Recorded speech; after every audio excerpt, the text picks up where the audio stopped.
Hello, today we are going to be going through the quarter 3 solids review now, okay?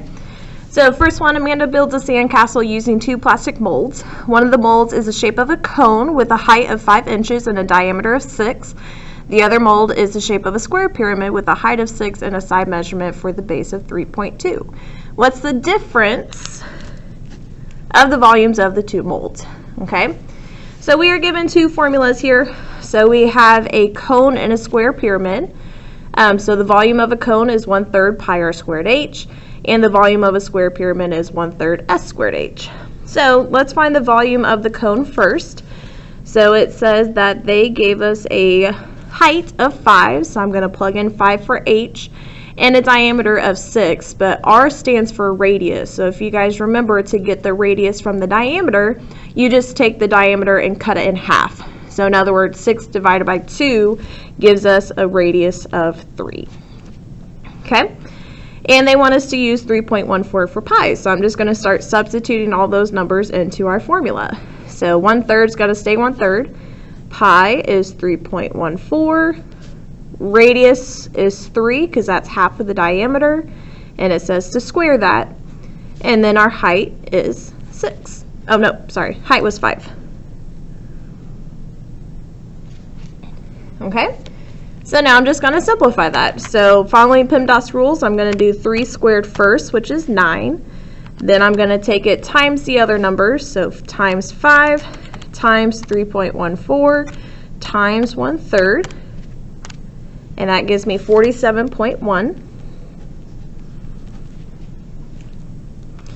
So now I'm going to find the volume of the square pyramid. So that said that it had a height of 6, so I'm going to plug in 6 for h, and side measurements of 3.2. So side measurements is our s here, so I'm going to plug in 3.2 for s, and then I'm going to simplify. And the s is squared. And so now I can just simplify. So 3.2 squared is 10.24 times 6 times 1/3 gives me 20.48. And the question is wanting to know what's the difference. So in other words, we are subtracting the biggest number minus the smallest number. So 47.1 minus 20.48. And I can just use my calculator here. So 47.1 minus 20.48 gives me 26.62. Now we do need a unit, so we are in inches. And if we're talking about volume, remember volume is always cubed. So our answer is 26.62 cubic inches. All right, moving on to the next one. So Peter is creating a scale model of the Earth for science class. How much paper will he need to cover a ball that has a diameter of 24 centimeters? Use 3.14 to represent pi. So we are talking about the outside of a ball. So in other words, we're talking about a sphere. And if you're talking about the outside of the object, that's talking about surface area. So in other words, that's why you have the surface area formula of a sphere right here. So let's just plug in our numbers to solve it. So 4 is going to stay the same. Pi is always that 3.14. And then they need the radius, but once again, they give us diameter. So remember, to get the radius from the diameter, you just cut it in half. So divide by 2, and you get 12. And then they want you to square it. Alright, so now we just simplify. So do the 12 squared first and hit equals, so that's 144. Take that times your 3.14 times your 4, and you get 1,808.64 hundredths. And we're in centimeters, but this time it's not going to be cubed because we're not talking about volume, we're talking about surface area. And surface area is always squared. So that is our answer.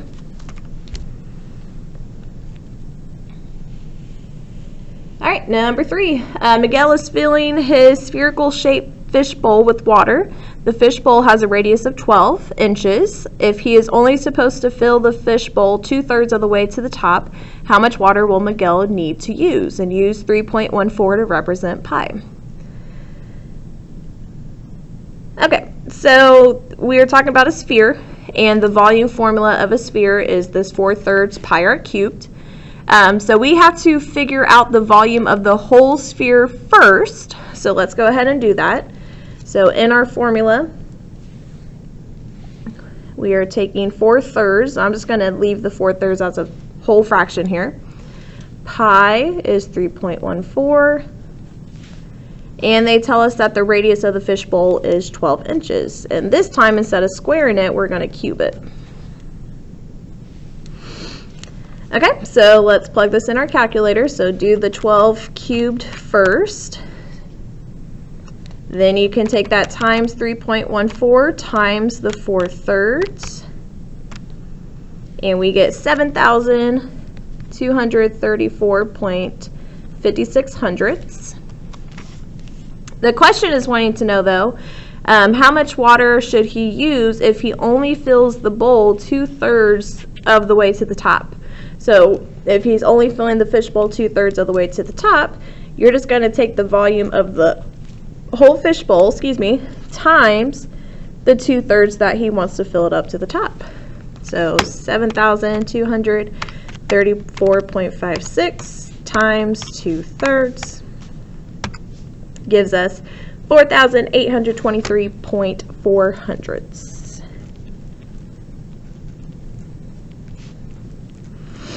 And we are in inches, and this is talking about volume, so it's going to be cubic inches.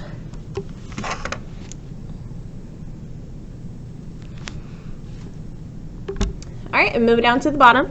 So a swimming pool is shaped like a rectangular prism. The pool is 12 feet long, 7 feet wide, and 6 feet deep. Chlorinated water must be used in the pool, and the pool company charges $30 for every 21 cubic feet of chlorinated water. How much will it cost to fill the bowl with chlorinated water? Okay, so this is kind of similar to the fishbowl. So the first thing that we have to do is find the volume of the whole pool. So we have a rectangular prism, and the volume formula for a rectangular prism is length times width times height.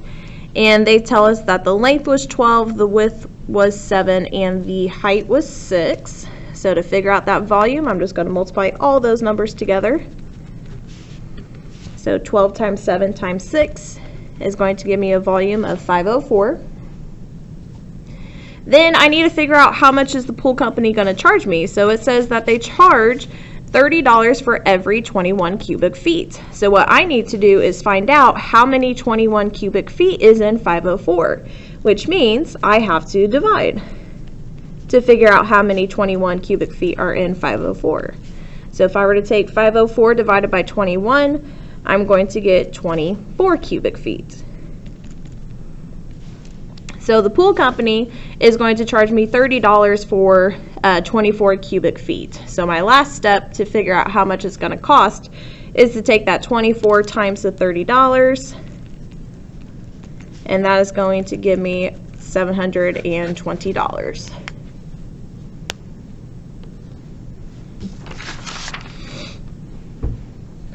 Alrighty, moving on to the back side. Marcus has to stack shoe boxes inside a large shipping box. The shoe boxes are 10 inches long, 5 inches wide, and 6 inches tall.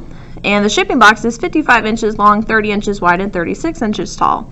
How many shoe boxes will Marcus be able to fit inside the shipping box? Okay, so the first thing that we need to do is find the volumes of the shoe boxes and of the shipping box. So let's find the volume of the shoe box first. And both of these are rectangular prisms, so we're still using that length times width times height formula. So the dimensions of the shoebox are 10 by 5 by 6. So to figure out that volume, we're just going to multiply all those numbers together. So 10 times 5 times 6 is going to give us a volume of 300. Now we can find the volume of the shipping box. And the shipping box has a side length of 55 long, 30 inches wide, and 36 inches tall. So to find that volume, just multiply all those numbers together. So 55 times 30 times 36 is 59,400. So what they're wanting to know is how many of these shoe boxes can fit inside the shipping box. So if the shipping box has 59,400 cubic inches for its volume, and the shoebox has 300 cubic inches, to figure out how many of these can fit into that, you're just taking the volume of the shipping box and you're going to divide it by the volume of the shoebox to figure out how many of those can fit in there. So 59,400 divided by 300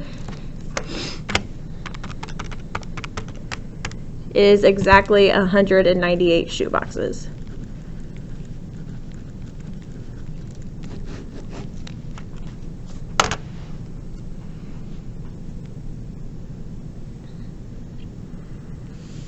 All right, number 6. Lauren has a soccer ball she wants to ship to her cousin Zach for his birthday. The soccer ball has a radius of 6 inches. Lauren has a box that is 10 inches long, 10 inches wide, and 10 inches tall. Is the box big enough to hold the soccer ball? Okay, so as we know, a soccer ball is a sphere. So to figure out if the soccer ball is going to fit inside the box, we first have to find the volume of the soccer ball. So the volume formula of a sphere is that 4/3 pi r cubed. So let's go ahead and find the volume of the soccer ball. And the only number that we need is the radius, and it says that the radius of the soccer ball was 6. So I'm just going to start plugging in my numbers. So 4/3 times pi, 3.14, times the radius of 6, and we're going to cube it. All right, so again, take the 6 cubed first. So that's 216 times your 3.14 times your fraction of 4/3, and you get 904.32. So that was for the soccer ball. Now, to be able to see if the soccer ball is going to fit inside the box, we now need to find the volume of the box. And the volume of the box has measurements of 10 by 10 by 10. So I'm just going to multiply all those numbers together, and that gives me a volume of 1,000. So if the volume of the soccer ball is 904.32 and the volume of the box is 1,000, is the soccer ball going to fit within that box? It sure is, because it has a smaller volume compared to the box. So yes, because the volume of the soccer ball is less than the volume of the box. So that would be a good explanation to describe why it does fit inside the box.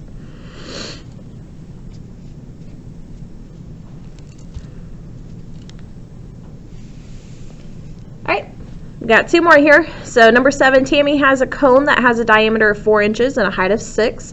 Her sister Margot has a cone with a radius of 3 inches and a height of 5. Whose cone holds more? Use 3.14 to represent pi. Okay, so now we're talking about cones and trying to figure out how much can fit on the inside of the cone. So we're talking about volume again. And the volume of a cone is 1/3 pi r squared h. So let's find the volume of Tammy's cone first. So Tammy's cone had a diameter of 4 and a height of 6. So remember, we want the radius, not the diameter. So to get the radius, we're just going to cut 4 in half. So 4 divided by 2 is going to be 2. So that will be the radius of Tammy's cone. And then the height is 6. So I'm going to plug in 6 for h.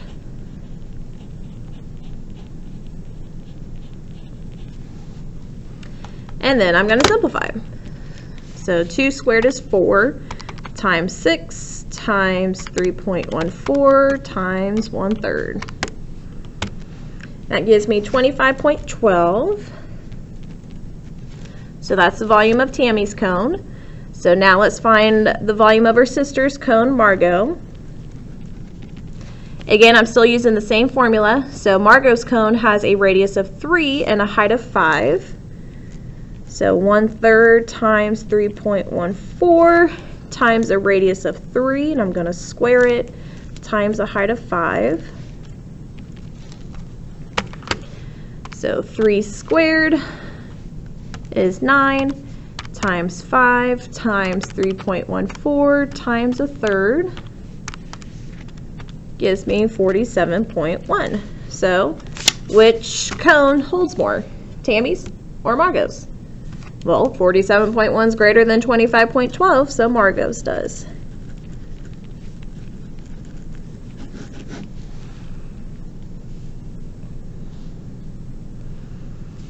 Alright, and the last one. So a square pyramid is placed inside a box. The square pyramid has a side measurement of 6 inches and a height of 5. The box is 6 inches long, 6 inches wide, and 6 inches tall. How much space is left in the box once the square pyramid is placed inside of it? Okay, so we first need to find the volumes of each. So let's start with the square pyramid. So the 1/3 s squared h. So it says the square pyramid has a side measurement of 6, so that would be plugged in for s. And it has a height of 5, so that will be plugged in for h.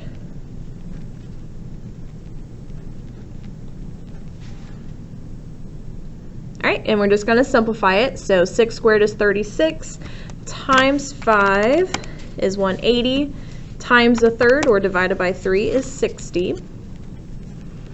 So the square pyramid has a volume of 60. Then we need to find the volume of the box. So all of its measurements were 6. So I'm just going to take 6 times 6 times 6, and that gives me a volume of 216. So if they're wanting to know how much space is left in the box once the square pyramid is placed inside of it, just take the volume of the box minus the volume of the square pyramid. So 216 minus 60, and there is still 156 cubic inches left. So the main thing about solids is just remembering what numbers to plug into the formula and then just making sure you plug it in your calculator correctly. So if you guys have any questions, please let us know.